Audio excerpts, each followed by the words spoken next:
Dear students, നമ്മൾ focus area based ആയിട്ടുള്ള chemistry ക്ലാസ്സുകൾ സ്റ്റാർട്ട് ചെയ്യാണ്. എക്സാമിന് ആവശ്യമായ മുഴുവൻ ഡാറ്റകളും നമ്മുടെ ക്ലാസ്സിൽ ഉണ്ടായിരിക്കും. അതുകൊണ്ട് വളരെ സീരിയസ് ആയിട്ട് തന്നെ നമ്മൾ ക്ലാസ്സിന് അറ്റൻഡ് ചെയ്യണം.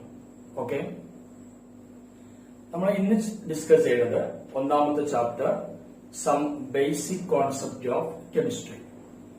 കെമിസ്ട്രിയുടെ ബേസിക് ആയിട്ടുള്ള ചില കൺസെപ്റ്റുകളെ പറ്റിയാണ്. നമ്മൾ ഈ ഭാഗത്ത് നമുക്ക് എക്സാമിന് വേണ്ടി പ്രിപ്പയർ ചെയ്യാനുള്ളത് വളരെ കുറച്ച് ടോപ്പിക്കേ ഉള്ളൂ.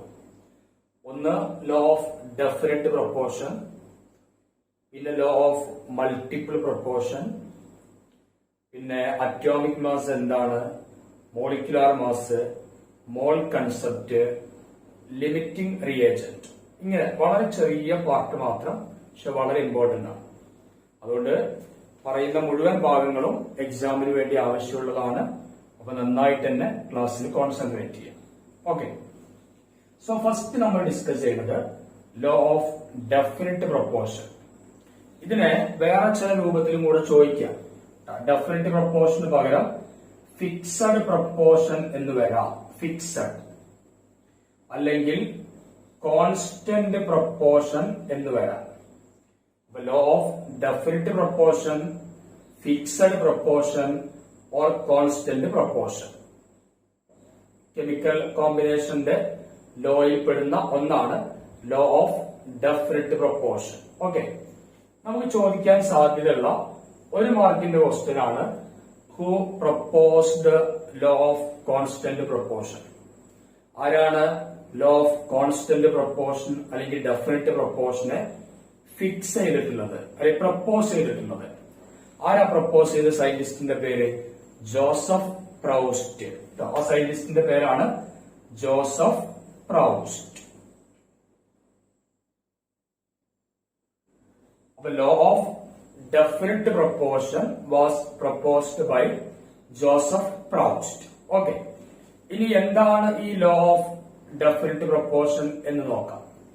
അവിടെ നമ്മൾ ശ്രദ്ധിക്കേണ്ടത്, അപ്പൊ നമ്മളൊരു പ്രോഡക്റ്റ് നമുക്ക് കിട്ടാം. ഇപ്പൊ സപ്പോസ് നമുക്ക് കാർബൺ ഡൈ ഓക്സൈഡ് കിട്ടാം. കാർബൺ ഡൈ ഓക്സൈഡിനെ പല രൂപത്തിൽ നമുക്ക് ഫോം ചെയ്യാം, അല്ലെ? C+O2 gives CO2. Carbon dioxide കിട്ടി. അല്ലെങ്കിൽ കാൽഷ്യം കാർബണേറ്റിനെ ഹീറ്റ് ചെയ്യാം. കാൽഷ്യം കാർബണേറ്റ് ഹീറ്റ് ചെയ്ത് കഴിഞ്ഞാൽ നമുക്ക് എന്താ കിട്ടാം? Calcium oxide plus carbon dioxide. ഈ കാർബൺ ഡൈ ഓക്സൈഡ് രണ്ട് രൂപത്തിൽ നമ്മൾ ഉണ്ടാക്കി. എങ്ങനെ കാർബൺ ഡൈ ഓക്സൈഡ് ഉണ്ടാക്കി കഴിഞ്ഞാലും കാർബണും ഓക്സിജനും തമ്മിൽ ഇവിടെയുള്ള റേഷ്യോ ഫിക്സഡ് ആയിരിക്കും. Fixed ratio by mass. Weight വെച്ചിട്ടുള്ള റേഷ്യോ എന്തായിരിക്കും? ഫിക്സഡ് ആയിരിക്കും. നോക്കാം. കാർബൺ ഡൈ ഓക്സൈഡ് CO2, കാർബണിന്റെ അറ്റോമിക് മാസ് എത്രയാണ്? 12. കാർബണിന്റെ atomic mass 12 is to O2 എന്ന് പറയുമ്പോൾ അവിടെ മാസ് എത്ര വരിക? ഒരു ഓക്സിജന്റെ മാസ് 16 ആണ്. അപ്പൊ O2 എന്ന് പറയുമ്പോൾ എന്താവും? 32 ആയിരിക്കും. 12:32. കാർബണും ഓക്സിജനും തമ്മിൽ മാസ് വെച്ചിട്ടുള്ള റേഷ്യോ എത്രയാണ്? 12:32. ഇനി നമ്മൾ ഇങ്ങനെ കാർബൺ ഡൈ ഓക്സൈഡ് ഉണ്ടാക്കി. കാൽഷ്യം കാർബണേറ്റിന്റെ ഡീകമ്പോസിഷൻ നടന്ന് കാർബൺ ഡൈ ഓക്സൈഡ് ഉണ്ടാക്കി. അങ്ങനെ ഉണ്ടാക്കിയാലും ഈ കാർബൺ ഡൈ ഓക്സൈഡില് കാർബണും ഓക്സിജനും തമ്മിലുള്ള റേഷ്യോ എന്തെന്നായിരിക്കും? Carbon atomic mass 12 is to O2 എന്ന് പറയുമ്പോൾ 32. അതായത് given compound always contain same element in a same proportion or fixed proportion by their mass. ഏതൊരു കോമ്പൗണ്ട്, നമ്മൾ വാട്ടർ എടുക്കാം. വെള്ളം നമ്മൾ കിണറ്റിൽ നിന്ന് എടുത്താലും കടലിൽ നിന്ന് എടുത്താലും ഒക്കെ വാട്ടർ എന്ന് പറഞ്ഞാൽ എന്താണ്? H2O എന്നുള്ളതാണ്. H2Oയില് നോക്ക്, H2O ഹൈഡ്രജന്റെ അറ്റോമിക് മാസ് 1 ആണ്. അപ്പൊ 2 ഹൈഡ്രജൻ ഉണ്ടാകുമ്പോഴോ 2. ഓക്സിജന്റെ അറ്റോമിക് മാസ് 16. അപ്പൊ 2:16. അപ്പൊ ഇറസ്പെക്റ്റീവ് ഓഫ് ദെയർ സോഴ്സ്, എവിടെ നിന്ന് ഉണ്ടാക്കുന്നു എന്നൊന്നും നമ്മൾ നോക്കണില്ല. ഒരു കോമ്പൗണ്ടില് അതിലെ എലമെന്റുകൾ തമ്മിലുള്ള മാസ് വെച്ചിട്ടുള്ള റേഷ്യോ എന്തായിരിക്കും? ആൾവേസ് ഫിക്സഡ് ആയിരിക്കും. എപ്പോഴും ഫിക്സഡ് ആയിരിക്കും. അതിനെയാണ് നമ്മൾ എന്തെന്ന് വിളിക്കുക? ലോ ഓഫ് ഡെഫിനിറ്റ് പ്രൊപ്പോർഷൻ എന്ന് വിളിക്കുക. അപ്പൊ നമ്മൾ അതിന്റെ ഒരു കൃത്യമായ ഡെഫിനിഷനിലേക്ക് പോകുമ്പോൾ നമുക്ക് എങ്ങനെ എഴുതാം? ദ സെയിം കോമ്പൗണ്ട്, ഒരേ കോമ്പൗണ്ട് ആൾവേസ് കണ്ടെയ്ൻ, എപ്പോഴും അടങ്ങിയിരിക്കുക എന്താണ്? The same elements. The same compound always contain the same elements combined together in a fixed ratio of their mass. Mass വെച്ചിട്ട് അവരുടെ റേഷ്യോ എന്തായിരിക്കും? ഫിക്സഡ് റേഷ്യോ ആയിരിക്കും. ഇതിനെയാണ് നമ്മൾ എന്തെന്ന് വിളിക്കുക? ലോ ഓഫ് ഡെഫിനിറ്റ് പ്രൊപ്പോർഷൻ, അല്ലെങ്കിൽ constant proportion or fixed proportion എന്നൊക്കെ പറയാം. The same compound always contain the same element combined together in a fixed ratio by mass. That is law of definite proportion. It was proposed by ആരാ propose ചെയ്താണ്? Joseph Proust. Okay, നമ്മൾ രണ്ടാമത്തെ ലോയിലേക്ക് പോവാണ്. Law of multiple proportion. Law of multiple proportion. Law of multiple proportion. ഈ law of multiple proportion ഉണ്ടാക്കിയത് ആരാന്ന് ചോദിച്ചു കഴിഞ്ഞാൽ നമ്മളെ John Dalton. Law of multiple proportion was proposed by John Dalton. ഇത് വളരെ സിമ്പിളാണ്. ലോ ഓഫ് മൾട്ടിപ്പിൾ പ്രൊപ്പോർഷൻ പറഞ്ഞത് നമുക്ക് സെയിം എക്സാമ്പിൾ തന്നെ എടുക്കാം. ഇപ്പോ കാർബണും ഒരു ഓക്സിജനും കൂടെ കമ്പൈൻ ചെയ്താൽ നമുക്ക് CO, കാർബൺ മോണോക്സൈഡ് കിട്ടും. കാർബണും ഒരു ഓക്സിജനും കമ്പൈൻ ചെയ്താൽ എന്താ കിട്ടുക? Carbon monoxide CO. യഥാർത്ഥത്തിൽ ഒരു ഓക്സിജൻ ഒന്നും കമ്പൈൻ ചെയ്യൂല, O2 എന്നുള്ള ഫോമാണ് ഉണ്ടാവുക. അപ്പൊ ഇവിടെ ഹാഫ് O2 എടുക്കണം. ഇതാണ് ഇതിന്റെ balanced form. C plus half O2 gives CO, അല്ലെങ്കിൽ 2C plus O2 gives 2CO. എന്തായാലും കാർബണും ഓക്സിജനും കമ്പൈൻ ചെയ്തു, കാർബൺ മോണോക്സൈഡ് കിട്ടി. ഇനി നമ്മളിവിടെ C പ്ലസ് ഒരു O2 ഗീവ്സ് എന്താ കിട്ടുക? CO2, carbon dioxide. C plus half O2 gives CO. C plus O2 gives CO2, carbon dioxide. അവിടെ നമ്മൾ ശ്രദ്ധിക്കേണ്ടത് ഒരേ എലമെന്റുകളാണ്, രണ്ട് എലമെന്റുകൾ, കാർബണും ഓക്സിജനും രണ്ട് ഭാഗത്തും സെയിം എലമെന്റാണ്. എണ്ണത്തിൽ വ്യത്യാസം ഉണ്ടാവും, എലമെന്റ് സെയിം ആണ്. അപ്പൊ 2 elements combined to form more than one compound. രണ്ട് എലമെന്റുകൾ കൂടി ചേരാൻ ഒന്നിലധികം കോമ്പൗണ്ട് ഫോം ചെയ്യാം. ഒരു കോമ്പൗണ്ട് കാർബൺ മോണോക്സൈഡ് ആണ്, മറ്റൊരു കോമ്പൗണ്ട് കാർബൺ ഡയോക്സൈഡ് ആണ്. അങ്ങനെ ഒരു കോമ്പൗണ്ട് ഫോം ചെയ്ത് കഴിഞ്ഞാൽ അവിടെ ഫിക്സഡ് ആയിട്ട് നിൽക്കുന്ന എലമെന്റ് ആരാ? കാർബൺ. അല്ലെ, ഇവിടെ ഒരു കാർബൺ, ഇവിടെ ഒരു കാർബൺ. ഈ ഫിക്സഡ് എലമെന്റിനോട് കൂടെ കൂടിച്ചേരുന്ന എലമെന്റ് അതാരാണ്? Oxygen. The element which combine with fixed element. Fixed എലമെന്റിനോട് കൂടെ കൂടിച്ചേരുന്ന എലമെന്റ് ഇവിടെ ആരാ? ഓക്സിജൻ. ഇവിടെ ഒരു ഓക്സിജൻ, ഇവിടെ രണ്ട് ഓക്സിജൻ. അപ്പൊ ഈ ഫിക്സഡ് എലമെന്റിനോട് കൂടെ കൂടിച്ചേരുന്ന എലമെന്റുകൾ തമ്മിലുള്ള റേഷ്യോ, ഇവര് തമ്മിലുള്ള അനുപാതം എന്തായിരിക്കും? ഒരു സിമ്പിൾ റേഷ്യോ ആയിരിക്കും. ഇവിടെ ഒരു ഓക്സിജനും ഇവിടെ രണ്ട് ഓക്സിജനും. അപ്പൊ അവര് തമ്മിലുള്ള റേഷ്യോ എത്രയാണ്? 1:2. 1:2 is a simple ratio. അതായത് രണ്ട് എലമെന്റ് കമ്പൈൻ ചെയ്യുക, ഒന്നിലധികം പ്രോഡക്റ്റുകൾ ഫോം ചെയ്യാം. അങ്ങനെയാണെങ്കിൽ ഫിക്സഡ് എലമെന്റിനോട് കൂടെ കമ്പൈൻ ചെയ്യുന്ന എലമെന്റുകൾ തമ്മിൽ, ഇവിടെ ഓക്സിജനുകൾ തമ്മിൽ, അവർ തമ്മിലുള്ള റേഷ്യോ എത്രയായിരിക്കും? ഒരു സിമ്പിൾ റേഷ്യോ ആയിരിക്കും. സിമ്പിൾ റേഷ്യോ എന്ന് പറയുമ്പോൾ 1:2 അല്ലെങ്കിൽ 1:3, 2:3, 2:4 ആ രൂപത്തിലേക്ക് വരുന്നതിനെയാണ് നമ്മൾ സിമ്പിൾ റേഷ്യോ എന്ന് പറയാം. ഇപ്പൊ ഉദാഹരണത്തിനെടുക്കാം. ഇപ്പൊ COയും CO2 തമ്മിൽ ഒരാൾ ഫിക്സഡ്, മറ്റൊരാൾ 1:2 റേഷ്യോ. അത് ലോ ഓഫ് മൾട്ടിപ്പിൾ പ്രൊപ്പോർഷനെയാണ് കാണിക്കുക. അതേപോലെ H2O and H2O2. H2 fixed, രണ്ടാൾക്കും ഒരേ അളവാണുള്ളത്. ഓക്സിജൻ ഇവിടെ 1, ഇവിടെ 2. അപ്പൊ H2O ആൻഡ് H2O2 അവർ തമ്മിൽ ഏത് ലോ ആണ് ഒബേ ചെയ്യുക? Law of multiple proportion. അതേപോലെ N2O, N2O2 ഇത്തരം മോളിക്യൂൾ, ഏത് മോളിക്യൂൾ നിങ്ങൾക്ക് തന്നാലും ഒരു പാർട്ട് ഫിക്സഡ് ആയിരിക്കുക, മറ്റൊന്ന് എന്തായിരിക്കുക, വേരിയബിൾ ആയിരിക്കുക.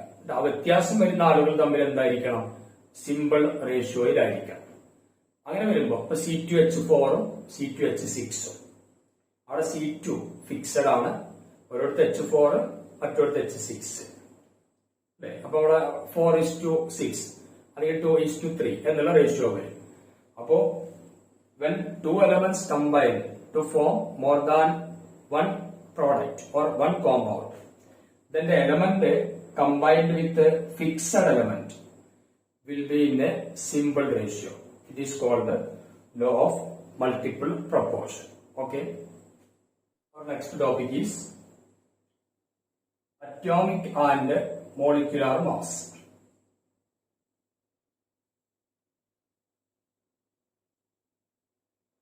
Atomic and molecular mass. ഇവിടെ നമുക്കറിയാം ആറ്റത്തിന്റെ മാസിനെയാണ് നമ്മൾ അറ്റോമിക് മാസ് എന്ന് വിളിക്കുക. മോളിക്യൂൾ എന്ന് പറയുമ്പോൾ ഒരുപാട് ആറ്റങ്ങൾ ഉണ്ടാവും.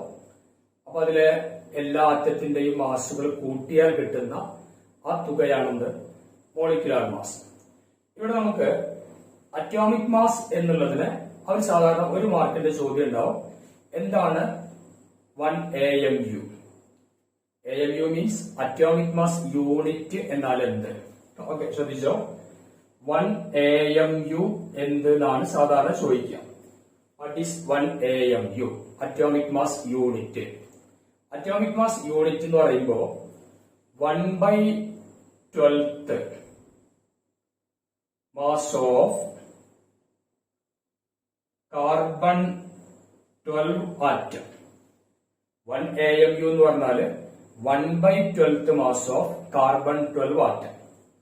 കാർബൺ 12 എന്നുള്ള ആറ്റത്തിന്റെ 1/12 ആ ഒരു ക്വാണ്ടിറ്റിയുടെ പേരാണെന്ത്, 1 atomic mass unit, 1 AMU. So 1 AMU equal to 1/12 mass of carbon 12 atom. Okay. ഇനി നമ്മള് ഈ അറ്റോമിക് മാസിനെ കുറച്ച് അറ്റോമിക് മാസുകൾ നമുക്ക് നോക്കാം. ഇപ്പോ ഹൈഡ്രജന്റെ അറ്റോമിക് മാസ് 1 യൂണിറ്റ് ആണ്. ഹൈഡ്രജന്റെ അറ്റോമിക് മാസ് എത്രയാണ്? 1 യൂണിറ്റ്. കാർബണിന്റെ അറ്റോമിക് മാസോ 12 യൂണിറ്റ്. അറ്റോമിക് മാസിനെ നമ്മൾ യൂണിറ്റ് എന്നുള്ളതിൽ കൂട്ടി പറയും. കാർബണിന്റെ അറ്റോമിക് മാസ് 12 യൂണിറ്റ്. സൾഫറിന്റെ അറ്റോമിക് മാസ് എടുത്താല് 32 യൂണിറ്റ്. 32 യൂണിറ്റ്. സോഡിയത്തിന്റെ എടുക്കുകയാണെങ്കിലോ 23 യൂണിറ്റ്. അങ്ങനെ ഓരോ ആറ്റത്തിനും അതിന്റെ ഫിക്സഡ് ആയിട്ടുള്ള അറ്റോമിക് മാസ് ഉണ്ടാവും. ഈ അറ്റോമിക് മാസിനെ നമ്മൾ ഗ്രാമിൽ എക്സ്പ്രസ് ചെയ്യുകയാണെങ്കിൽ അതിനെ വിളിക്കുന്ന പേരാണ് ഗ്രാം അറ്റോമിക് മാസ്. അതിന്റെ പേരെന്താണ്? ഗ്രാം അറ്റോമിക് മാസ്, അതായത് GAM. Atomic mass expressed in gram, that is called gram atomic mass. അങ്ങനെ വരുമ്പോ ഹൈഡ്രജന്റെ ഗ്രാം അറ്റോമിക് മാസ് എത്രയാണ്? ഹൈഡ്രജന്റെ ഗ്രാം അറ്റോമിക് മാസ് 1 ഗ്രാം. ഗ്രാമിൽ പറയണം, അപ്പോഴേ ഗ്രാം അറ്റോമിക് മാസ് ആവുള്ളൂ. കാർബണിന്റെ ഗ്രാം അറ്റോമിക് മാസ് എത്രയാണ്? 12 ഗ്രാം. 12 ഗ്രാം. സൾഫറിന്റെ ഗ്രാം അറ്റോമിക് മാസ് 32 ഗ്രാം. സോഡിയത്തിന്റെ ഗ്രാം അറ്റോമിക് മാസ് 23 ഗ്രാം. അതായത് അറ്റോമിക് മാസിനെ ഗ്രാമിൽ എക്സ്പ്രസ് ചെയ്യുന്നതിന്റെ പേരാണെന്ത്? Gram atomic mass. ഓക്കെ. ഈ ഗ്രാം അറ്റോമിക് മാസ് എന്തിന് ഈക്വൽ ആയിരിക്കും? നമ്മൾ 10th പഠിച്ചിട്ടുണ്ട്, മോൾ എന്നുള്ളത് പഠിച്ചിട്ടുണ്ട്. Gram atomic mass equal to 1 mole. Gram atomic mass ഒരു മോളിന് ഈക്വൽ ആയിരിക്കും. 1 ഗ്രാം ഹൈഡ്രജൻ എടുത്താൽ that is equal to 1 mole. 12 gram carbon ഉണ്ടെങ്കിൽ അത് 1 മോൾ ആണ്. 32 ഗ്രാം സൾഫർ എടുത്താൽ that is equal to 1 mole. 23 gram sodium, it is also equal to 1 mole. Okay. അപ്പൊ ഇതാണ് അറ്റോമിക് മാസും ഗ്രാം അറ്റോമിക് മാസും. ഇനി നമ്മള് മോളിക്കുലാർ മാസിലേക്ക് പോയാലോ? മോളിക്കുലാർ മാസ് എന്ന് പറയുമ്പോൾ നമ്മളിപ്പോ ഒരു മോളിക്യൂൾ എടുക്കുക. ഇപ്പൊ സപ്പോസ് H2O. ഹൈഡ്രജന്റെ അറ്റോമിക് മാസ് നമുക്കറിയാം. ഓക്സിജന്റെ അറ്റോമിക് മാസ് 16 യൂണിറ്റ് ആണ്. 16.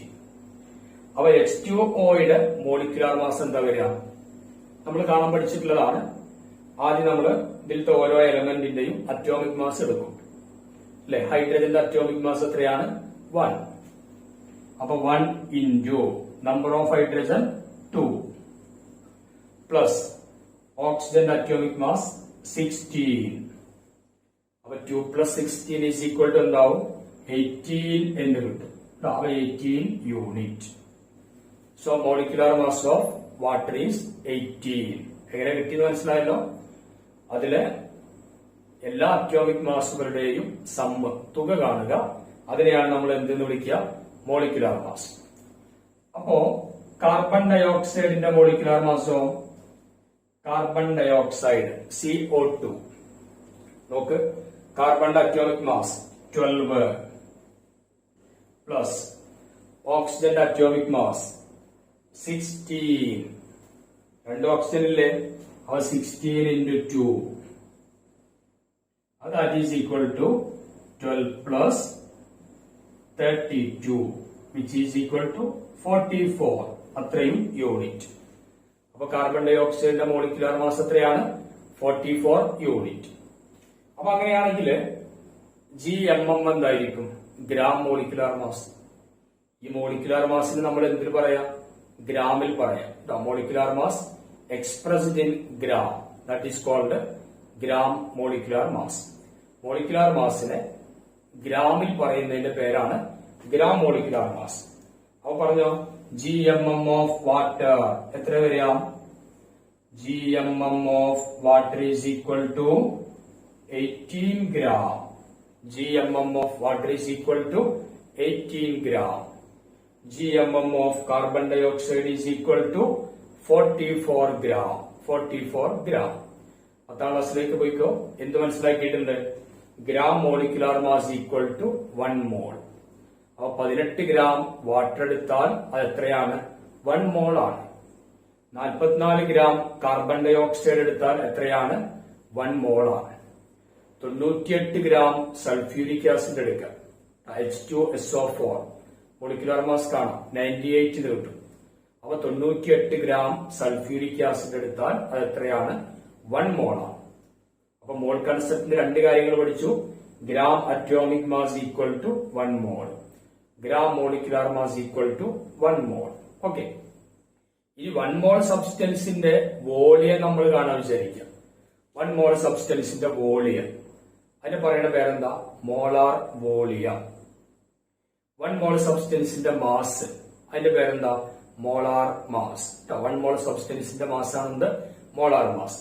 അപ്പൊ ഇവിടെ നമ്മൾ atomic mass, gram atomic mass, molecular mass, gram molecular mass ഇത്രയും ടോപ്പിക് ഡിസ്കസ് ചെയ്തു. സിമ്പിൾ അല്ലേ? So our next topic is mole concept. Lower ക്ലാസ്സിലൊക്കെ നമ്മൾ പഠിച്ചിട്ടുണ്ട് മോൾ സങ്കല്പന. മോൾ കൺസെപ്റ്റ് എന്താണെന്നുള്ളത്. മോൾ എന്ന് പറയുമ്പോൾ നമുക്ക് വേഗത്തിൽ ഓർമ്മ വരുന്ന ഒരു വാക്കുണ്ട്. ഏതാണ്? അവഗാഡ്രോ നമ്പർ എന്നായിരിക്കും. 1 മോൾ. 1 മോൾ എന്തിനൊക്കെ ഈക്വൽ ആണ്? നമുക്ക് ആദ്യം നോക്കാം.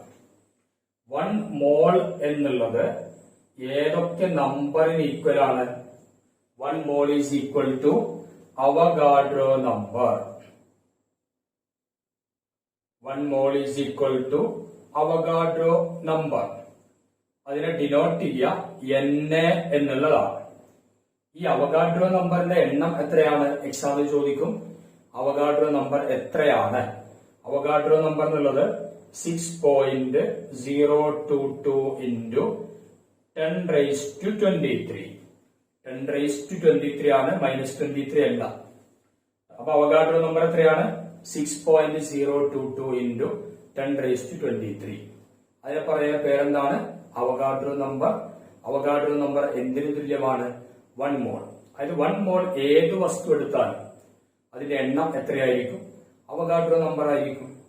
1 മോൾ ആറ്റം. അപ്പൊ Avogadro number of atom.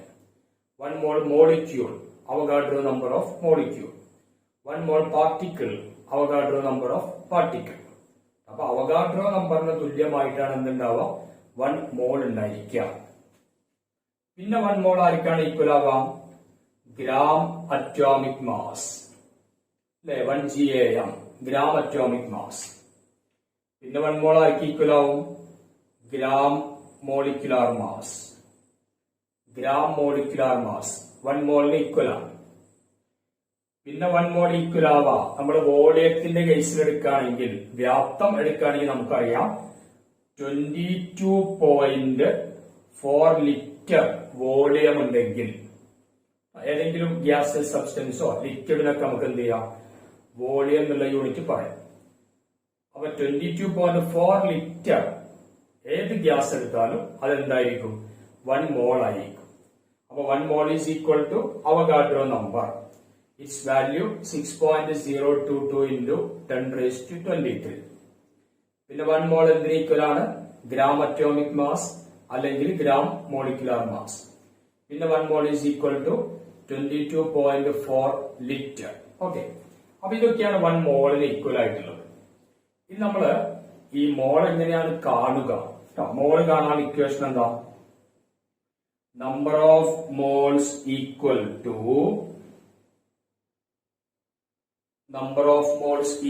To ഏതൊക്കെ ഇക്വേഷനാ 10th നമ്മൾ ചെയ്ത number of moles equal to given mass by molar mass. Molar mass എന്ന് പറഞ്ഞാല് ഒരു മോൾ സബ്സ്റ്റൻസിന്റെ മാസിനെയാണ് മോളാർ മാസ് എന്ന് വിളിക്കുക.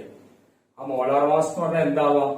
ഗ്രാം അറ്റോമിക് മാസ് ആവാം, അല്ലെങ്കിൽ ഗ്രാം മോളിക്കുലാർ മാസ് ആവാം. അപ്പൊ നമ്പർ ഓഫ് മോൾ കാണാനുള്ള ഇക്വേഷൻ, ഒരു മാസ് തന്നിട്ടുണ്ടെങ്കിൽ നമുക്ക് നമ്പർ ഓഫ് മോൾ കാണാനുള്ള ഇക്വേഷൻ ഏതാണ്? Given mass by gram atomic mass or gram molecular mass. Okay, പിന്നെ നമ്പർ ഓഫ് മോൾ കാണാനുള്ള ഇക്വേഷൻ ഏതാ? നമ്പർ ഓഫ് പാർട്ടിക്കിൾ അല്ലെങ്കിൽ number of atoms or number of molecule എന്തും ആവാം, ഡിവൈഡഡ് ബൈ അവഗാഡ്രോ നമ്പർ. അപ്പൊ divided by 6.022 into 10⁻23. അപ്പൊ number of moles കാണാനുള്ള അടുത്ത equation number of particle by 6.022 into 10⁻23. Okay, പിന്നെ നമ്പർ ഓഫ് മോൾസ് കാണാം. വോളിയവുമായി ബന്ധപ്പെട്ട കേസിൽ നമ്പർ ഓഫ് മോൾസ് കാണാനുള്ള ഇക്വേഷൻ ആണ് വോളിയം ഇൻ ലിറ്റർ. അതായത് ഗിവൺ വോളിയം ലിറ്റർ യൂണിറ്റില് volume in litre by 22.4 litre. Number of moles കാണാനുള്ള അടുത്തൊരു ഇക്വേഷൻ ആണ് volume in litre by 22.4 litre. അപ്പൊ ഈ ഇക്വേഷനൊക്കെ ഉപയോഗിച്ച് നമുക്ക് എന്ത് ചെയ്യാം? നമ്പർ ഓഫ് മോൾ കാണാൻ പറ്റും. ഏതൊക്കെയാണ്? Given mass by molar mass. Molar mass എന്ന് പറഞ്ഞാൽ ഗ്രാം അറ്റോമിക് മാസ്. മോളിക്യൂളിന്റെ കേസ് ആണെങ്കിൽ ഗ്രാം മോളിക്കുലാർ മാസ്. പിന്നെ നമ്പർ ഓഫ് പാർട്ടിക്കിൾ ആണ് തന്നിട്ടുള്ളതെങ്കിൽ number of particle by Avogadro number. Number of atoms തന്നാലോ number of atoms by Avogadro number. Number of molecule തന്നാല് number of molecule by Avogadro number. വോളിയവുമായി ബന്ധപ്പെട്ടാണെങ്കിൽ volume in litre by 22.4 litre. Okay, നമുക്ക് ഇടയ്ക്കൊക്കെ number of മോളിന് പകരം ചിലപ്പോ number of molecules ചോദിക്കാം. അത് നമ്മളെങ്ങനെ നമ്പർ ഓഫ് മോളിക്യൂൾസ് കാണാം? നമ്പർ ഓഫ് മോളിക്യൂളും നമ്പർ ഓഫ് ആറ്റംസ് ഒക്കെ ചോദിക്കാം. അപ്പൊ നോക്കിക്കോ, number of molecules equal to number of molecule കാണാനുള്ള ഇക്വേഷൻ ആണ് number of moles into Avogadro number. Number of molecules equal to number of moles into Avogadro number. Number of atoms ചോദിച്ചാലോ അപ്പോഴും number of moles into Avogadro number തന്നെയാണ് വരിക. Number of molecules equal to number of moles into Avogadro number. Okay, അപ്പൊ ഇത്രയും relation നമ്മൾ എടുത്തിട്ടുണ്ടെങ്കിൽ നമുക്ക് എന്ത് ചെയ്യാം? ഇതുമായി ബന്ധപ്പെട്ട കുറച്ച് പ്രോബ്ലം നമുക്ക് ചെയ്തു നോക്കാം. ഓക്കെ, അപ്പോ നോക്കുക, 1 mole is equal to Avogadro number. Its value 6.022 into 10 raised to 23. 1 mole is equal to gram atomic mass or gram molecular mass, or number of mole is equal to how much liter? 22.4 liter. Number of, that is equal to 1 mole. Okay. Number of mole കാണാൻ equation given mass by gram atomic mass, given mass by gram molecular mass, അല്ലെങ്കിൽ number of particle by Avogadro number, volume in liter by 22.4 liter. Number of molecule കാണാൻ equation number of moles into Avogadro number. മക്കളെ, അപ്പൊ നമ്മൾ മോൾ കൺസെപ്റ്റിന്റെ അതുമായി ബന്ധപ്പെട്ട റിലേഷനുകളൊക്കെ just നോക്കി.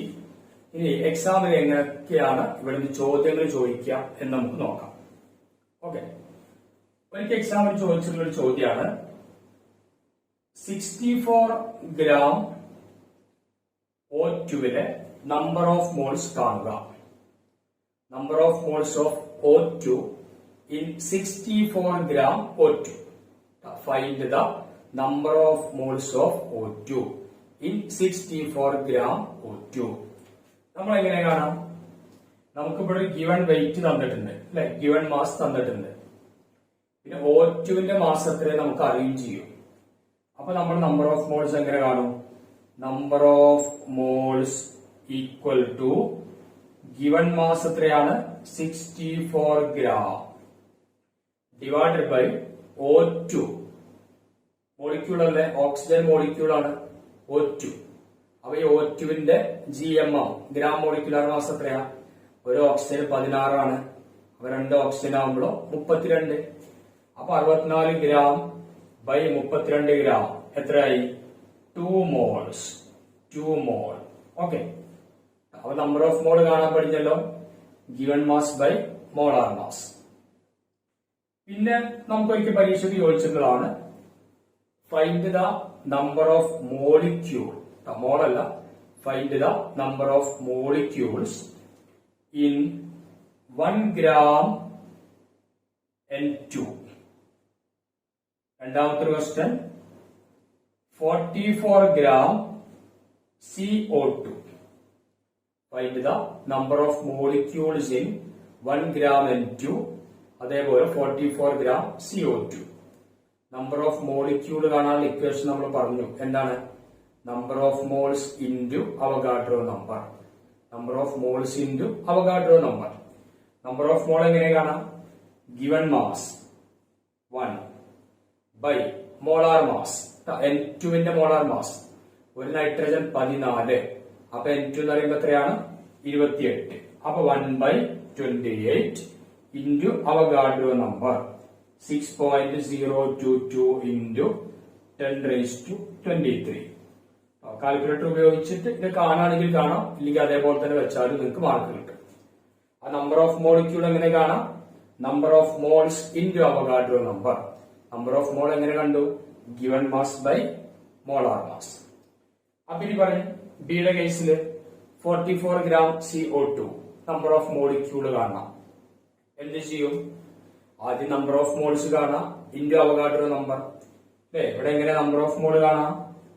Given mass 44 by CO2വിന്റെ molecular mass നമുക്കറിയാം, CO2 കാർബണിന്റെ അറ്റോമിക് മാസ് 12 പ്ലസ് ഓക്സിജന്റെ അറ്റോമിക് മാസ് 16 ഇൻറ്റു 2 ഓക്സിജൻ.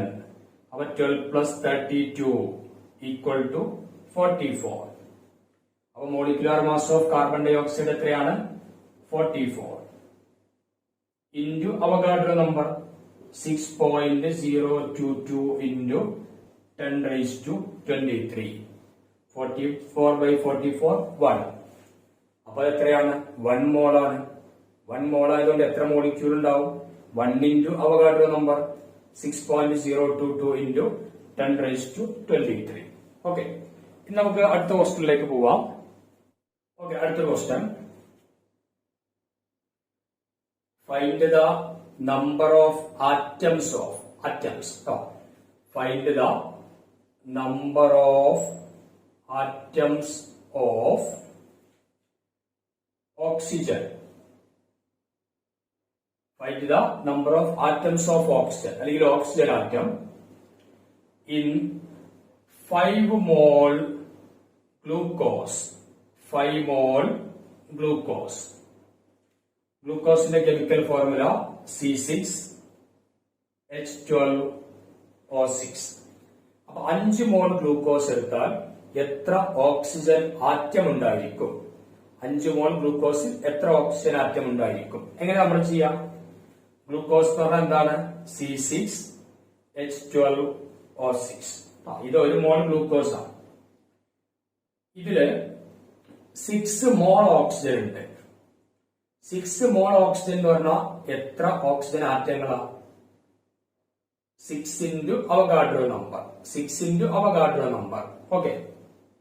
അപ്പൊ 5 മോൾ ഓക്സിജൻ എടുത്താല് എത്ര മോൾ ഓക്സിജൻ ഉണ്ടാവും?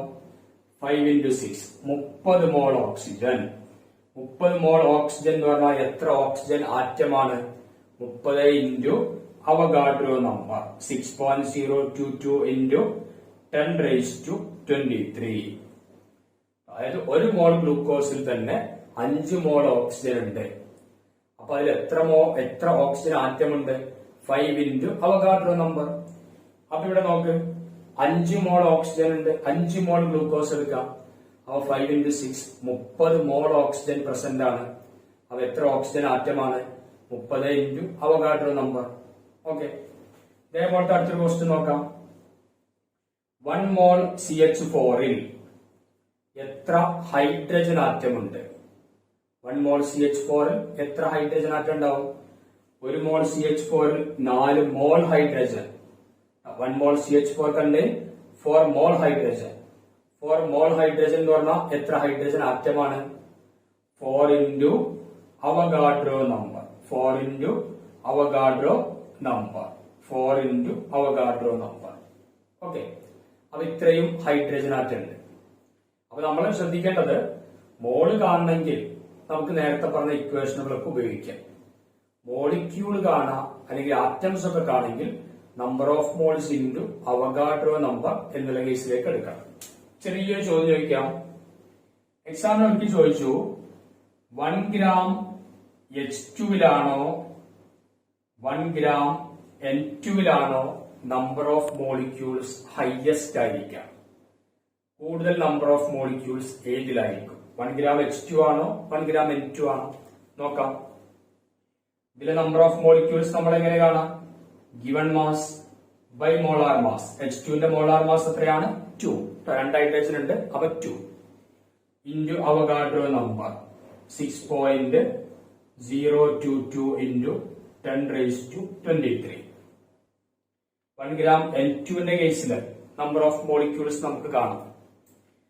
എങ്ങനെ? ആദ്യം നമ്പർ ഓഫ് മോൾ കാണണം. അപ്പൊ അതിന് ഗിവൺ മാസ് ബൈ N2ന്റെ molar mass 28 into Avogadro number. Okay. അപ്പൊ ഇങ്ങനെ വരുമ്പോ ഇതിൽ ആരായിരിക്കും വലുത്? 1 gram H2 അല്ലേ?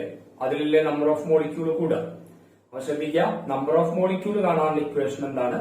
Number of moles into Avogadro number. Okay. ഇനി നമുക്ക് വേറെ ക്വസ്റ്റ്യൻ നോക്കാം. ഇപ്പോ 112 ലിറ്റർ അമോണിയ എത്ര മോളായിരിക്കും? 112 ലിറ്റർ അമോണിയ എത്ര മോളായിരിക്കും? ലിറ്റർ തന്നു. എങ്ങനെ നമ്മൾ മോളിലേക്ക് കാണാം? Given volume in litre 112 divided by എന്താ കൊടുക്കുക? 22.4. രണ്ട് ഭാഗത്തും ലിറ്റർ ആണ്. 112 by 22.4 എന്ന് പറഞ്ഞാൽ എത്രയാണ്? 5 മോൾ. എത്ര വരിക? 5 മോൾസ്. ഓക്കെ. അപ്പൊ നമുക്ക് ഏത് കിട്ടിക്കഴിഞ്ഞാലും എന്ത് ചെയ്യാം? മോള് കാണാനും മോളിക്യൂള് കാണാനും പിന്നെ നമ്പർ ഓഫ് ആറ്റംസ് കാണാനും ഒക്കെ നമുക്കറിയാം. ഓക്കെ. ഓക്കെ. ഫോക്കസ് ഏരിയ ക്ലാസ്സിലെ ലാസ്റ്റ് ടോപ്പിക്കാണ് ലിമിറ്റിംഗ് റിയാക്ടന്റ്, അല്ലെങ്കിൽ അതിന്റെ ലിമിറ്റിംഗ് റിയേജന്റ് എന്നും വിളിക്കാം. Limiting reactant or limiting reagent. Limiting reagent എന്ന് പറയുമ്പോഴേ, ഇപ്പൊ ഒരു കെമിക്കൽ റിയാക്ഷനില് ആദ്യം ഉപയോഗിച്ച് തീരുന്ന റിയാക്ടന്റ് നമുക്കറിയാം. അഭികാരകങ്ങൾ അപ്പൊ റിയാക്ഷൻ നടന്നിട്ട് ആദ്യം ഉപയോഗിച്ച് തീരുന്ന റിയാക്ടന്റിനെയാണ് നമ്മൾ എന്തെന്ന് വിളിക്കുക? Limiting reactant. അപ്പൊ നമുക്ക് പറയാം, limiting reactant is the reactant which is completely consumed first in a chemical reaction. The reactant which is completely consumed first in a chemical reaction. That is called limiting reactant. Okay. Appo endha limiting reactant? The reactant which is completely consumed first in a chemical reaction. That is called limiting reactant. Okay.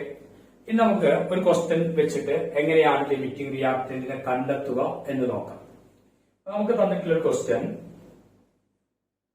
22 gram nitrogen react with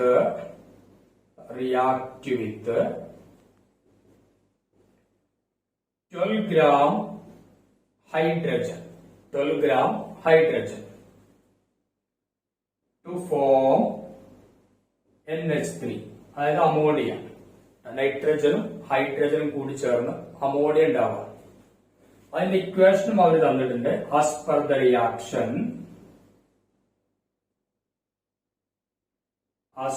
reaction N2 plus 3H2 gives 2NH3. N2 plus 3H2 gives 2NH3 എന്നുള്ള ഇക്വേഷന്റെ അടിസ്ഥാനത്തില് നൈട്രജനും ഹൈഡ്രജനും കൂടി ചേർന്ന് NH3 ammonia ഉണ്ടാകുന്നു. ഇവിടെ ആരാണ് limiting reactant? തന്ന അളവ് നോക്കണം. 28 ഗ്രാം നൈട്രജനും 12 ഗ്രാം ഹൈഡ്രജനും കമ്പൈൻ ചെയ്ത് അമോണിയ ഉണ്ടാകുമ്പോൾ ആരാണ് ലിമിറ്റിംഗ് റിയാക്ടന്റ്? അപ്പൊ നമ്മൾ ആൻസർ ചെയ്യുമ്പോൾ ആദ്യം ചെയ്യേണ്ടത് ഈ തന്ന ഇക്വേഷൻ അതുപോലെ അങ്ങോട്ട് എടുത്തെഴുതും. നന്നായിട്ട് ശ്രദ്ധിക്കണം. നമ്മൾ എഴുതി N2 plus 3H2 gives 2NH3. N2 plus 3H2 gives 2NH3. Okay. ഇനി നമ്മൾ എന്ത് ചെയ്യാം? ഈ വാല്യൂയിലേക്ക് നോക്കണ്ട, നമ്മൾ ആദ്യം ഇതിന്റെ മോളിക്കുലർ മാസിലേക്ക് നോക്കാം. N2 എന്ന് പറയുമ്പോൾ അതിന്റെ മോളിക്കുലർ മാസ് എത്രയാണ്? ഒരു നൈട്രജൻ 14 ആണ്. അപ്പൊ N2 എന്ന് പറയുമ്പോൾ എത്രയാവും? 28 ഗ്രാം. ഒരു ഹൈഡ്രജന്റെ അറ്റോമിക് മാസ് 1 ആണ്. 3H2 എന്ന് പറയുമ്പോൾ 6 ഹൈഡ്രജൻ ഇല്ലേ? ഈ 6 ഹൈഡ്രജന്റെ അറ്റോമിക് മാസ് അപ്പൊ എത്ര വരിക? 6 ഗ്രാം. അപ്പൊ ഇവിടെ നമുക്ക് എന്താ മനസ്സിലാവുക? 28 ഗ്രാം നൈട്രജനുമായിട്ട് റിയാക്ഷൻ നടക്കാൻ 6 ഗ്രാം ഹൈഡ്രജൻ മതി. ഓക്കെ. ഇനി തന്ന ക്വസ്റ്റ്യനിലേക്ക് നോക്കാം. 28 ഗ്രാം നൈട്രജനുമായിട്ട് റിയാക്ഷൻ നടക്കാൻ 12 ഗ്രാം ഹൈഡ്രജൻ തന്നിട്ടുണ്ട്. നമുക്ക് അത്ര ആവശ്യമുണ്ടോ? നമുക്ക് 6 ഗ്രാം കിട്ടിയാൽ പോരെ? 6 ഗ്രാം കിട്ടിയാൽ തന്നെ നമ്മുടെ റിയാക്ഷൻ കംപ്ലീറ്റ് ആവും. ബാക്കി 6 ഗ്രാം പിന്നെ അവിടെ അധികമാണ്. അപ്പൊ ഹൈഡ്രജൻ ഇവിടെ അധികമായിട്ട് കാണാം. അങ്ങനെ അധികമായിട്ട് കാണുന്നതിനെ വിളിക്കുന്ന പേര് എക്സസ് റിയാക്ടന്റ് എന്നാണ് വിളിക്കുന്നത്. Excess reactant. അധികമായിട്ടുണ്ടാകുന്ന റിയാക്ടന്റിന്റെ പേരെന്താണ്? Excess reactant. അപ്പൊ ഇവിടെ ഈ തന്ന ഡാറ്റ വെച്ചിട്ട് ഈ ഇക്വേഷനിലേക്ക് നോക്കുമ്പോൾ ആരെയാണ് ഫസ്റ്റ് റിയാക്ഷൻ നടന്ന് കംപ്ലീറ്റ് ആവുക? ഏത് റിയാക്ടന്റ് ആദ്യം കംപ്ലീറ്റ് ആയിട്ടുണ്ടാവുക? നമുക്ക് ഇവിടെ 12 ഗ്രാം ഹൈഡ്രജനും 28 ഗ്രാം നൈട്രജനും ഉണ്ട്. ഈ 12-ല് 6 ഗ്രാം ഹൈഡ്രജനുമായിട്ട് റിയാക്ഷൻ നടന്നപ്പോ തന്നെ 28 ഗ്രാം നൈട്രജൻ കംപ്ലീറ്റ് ആയില്ലേ? ഇനി അവിടെ ഹൈഡ്രജൻ ആണ് അധികമുള്ളത്. അധികമുള്ളതിന്റെ പേര് എക്സസ് റിയാക്ടന്റ്. അപ്പൊ കുറവുള്ളതിന്റെ പേരെന്താ? Limiting reactant. കുറവുള്ളതിന്റെ പേര് ലിമിറ്റിംഗ് റിയാക്ടന്റ്. ഓക്കെ. അപ്പൊ നമ്മൾ ശ്രദ്ധിക്കേണ്ടത് തന്ന ഇക്വേഷൻ നമ്മൾ എടുത്തെഴുതാം. എന്നിട്ട് ആ ഇക്വേഷൻ വെച്ചിട്ടുള്ള മാസ് വെച്ച് നോക്കാം. എന്നിട്ട് തന്ന ഡാറ്റയിലേക്ക് നോക്കാം. എന്നിട്ട് ഏതിലാണോ അളവ് കൂടുതലുള്ളത്, ആവശ്യത്തിലധികം, ഈ ഇക്വേഷനേക്കാൾ അധികം തന്നിട്ടുണ്ടെങ്കിൽ അതെന്താണ്? Excess reactant. അതല്ലാത്തതിന് നമ്മൾ ലിമിറ്റിംഗ് റിയാക്ടന്റ് ആയിട്ട് എടുക്കാം. ഇങ്ങനെയാണ് എന്ത് ചെയ്യുക? ലിമിറ്റിംഗ് റിയാക്ടന്റ് കാണാം. അപ്പൊ ലിമിറ്റിംഗ് റിയാക്ടന്റ് എന്ന് പറഞ്ഞാൽ എന്താ? The reactant which is completely consumed first in a chemical reaction. That is called limiting reactant. Okay? All the best.